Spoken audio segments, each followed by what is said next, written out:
because today was literally just a textbook example of what price action looks like. So coming into the day, if I'm looking here, just go back, right? We look pretty choppy. We're not really displacing anywhere. Same thing with ES. We're not really displacing anywhere. So what I want to see happen is some type of low get taken on a higher time frame. So like maybe these lows get taken, and then some type of reaction, right? But if you see here, we take the low out. Oops, we take the low out on ES. Takes the low out here, but on NQ, we don't take it out at all. So that's going to be your SMT, your bullish SMT.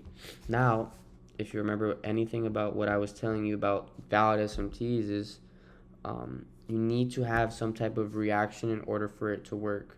And an SMT, its job is to hunt liquidity after hunting liquidity. So like we took the lows on ES, we hunted the liquidity. What do we do up here? Created liquidity.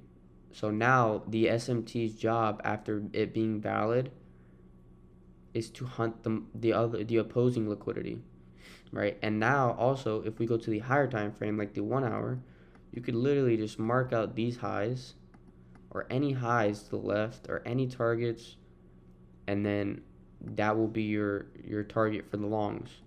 So let's play this out. Boom. Here's the reaction. Boom. Let's say we don't get in over here. We're just going to wait for a 5-minute gap to open up, right? So 5-minute fair value gap right here. Let's see. We want to see price retest. And then inside of that retest, we need to see some type of CISD. So right here.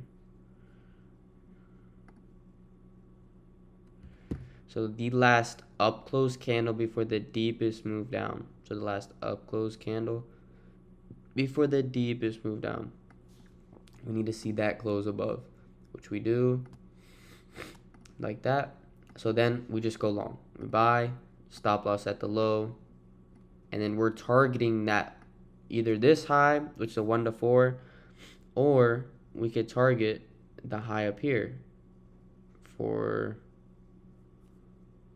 1 to 2.7, and this is the external high, this is the internal high. It's all up to you. It's based on what you want. This is going to be a higher win percentage, right? You targeting up here is going to be a lower win percentage because the opposing SMT could probably form and then price could dump. Okay, so what I do is I wait for price to see the reaction after tapping or taking that high out. If there's no reaction, right, then there's no reason to get out of the trade, or there's no reason to scale out of your trade. So see, we just keep pumping. I do still think we're going to continue to pump, but right now obviously we're just going to chop for the time being because we're coming into that lunch hour. So remember, when you're looking to have targets, right, you could do a fixed RR, meaning like go for 1 to 1, 1 to 2, 1 to 3, 1 to 4. But I mean, that's not, it's good, but the thing is with that is like, in order for you to actually read the market, you need to see where price is going, right? And when you see that, right, then you can catch even higher RR trades, like 1 to 5s, 1 to 10s. Now, you probably like to be in and out of trades. I obviously see that. So if anything's above a 1 to 1.5, I mean a 1 to 1 and a 1 to 1.5, that's like the sweet spot, then you could take it to that. But like, let's say the liquidity, right? Let's just draw this out. Let's say we're moving like this, creating liquidity. Okay, and now we're starting to get longs, right? We're starting to get longs. We got all this liquidity right here that needs to be taken, right? Now, let's say price taps into this gap. We get the CISD. We get everything we need, okay? But let's say you just want to target this high right here, okay? Let's say you just want to target this high. If you enter here on the close, okay? If you enter here on the close, put your stop loss where it's supposed to be, so at the low,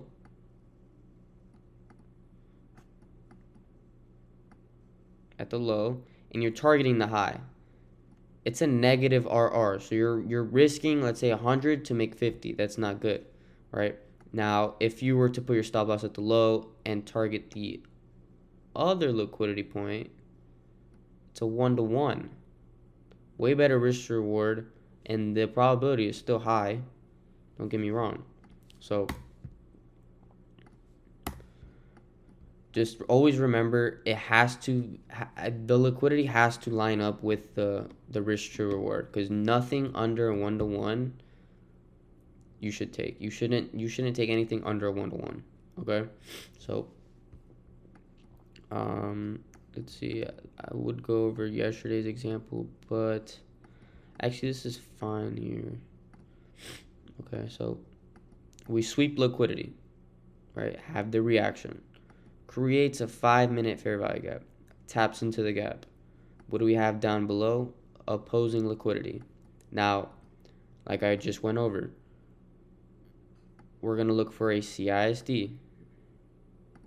So the last down close candle before the move up. Okay, so here. So in this example, right, let's say we short. You're supposed to put your stop loss at the high if you're taking a CISD, right? But we have this low right here. Now, are you really going to target that as your target if price is that close to it? Like the risk reward, it's a 0.1. There's literally no point. So what you could do is, look, is there any opposing liquidity that we could still take out? Okay. Yep, there is. Is there any fair value gaps? Yep, there is here. So we could just take a 1-to-1. Just like that, boom.